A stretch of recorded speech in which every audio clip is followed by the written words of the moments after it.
There are many types of monsters in this world. Monsters who will not show themselves and who cause trouble. Monsters who abduct children. Monsters who devour dreams. Monsters who suck blood. And monsters who always tell lies. Lying monsters are a real nuisance. They are much more cunning than other monsters. They pose as humans, even though they have no understanding of the human heart. They eat, even though they've never experienced hunger. They study, even though they have no interest in academics. They seek friendship, even though they do not know how to love.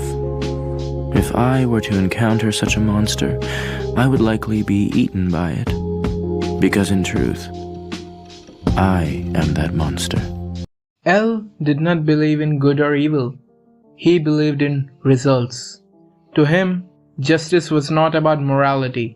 It was about efficiency. If evil could be stopped, the method did not matter. This is not a story of a hero detective. This is the story of justice stripped of humanity. L was never meant to live a normal life.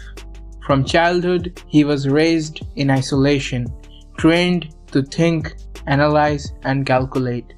People were not companions, they were variables.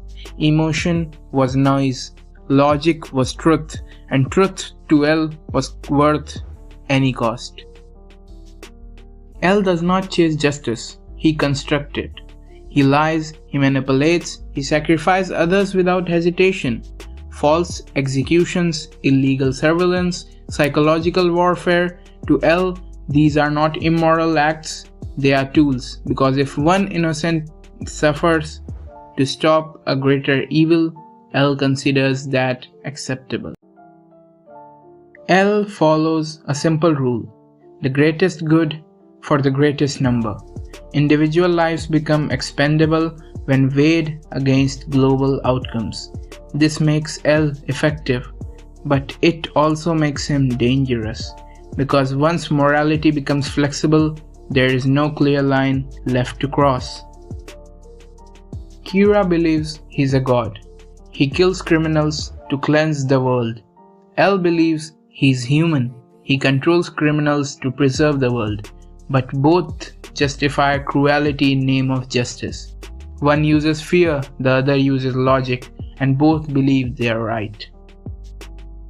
Trust requires vulnerability, and vulnerability creates weakness. L refuses emotional bonds because attachment clouds judgment. Even friendships become strategy. This isolation protects his mind but erodes his humanity. L's greatest strength was also his flaw. He could not compromise. He refused to believe that pure logic could fail. In a battle against a god complex, logic alone was not enough. And so L was outplayed. Not because he was wrong, but because he was incomplete. L did not defeat Kira, but he slowed him. He exposed the cost of absolute justice. He proved that intelligence without compassion can stop evil, but cannot heal the world. This is the uncomfortable truth. L was not good, but he was necessary. He stood between chaos and control, but in doing so, he sacrificed parts of himself that made him human. But the question remains, how much humanity can justice afford to lose before it becomes tyranny? This was LoreDrop. If you enjoy stories that go deeper, subscribe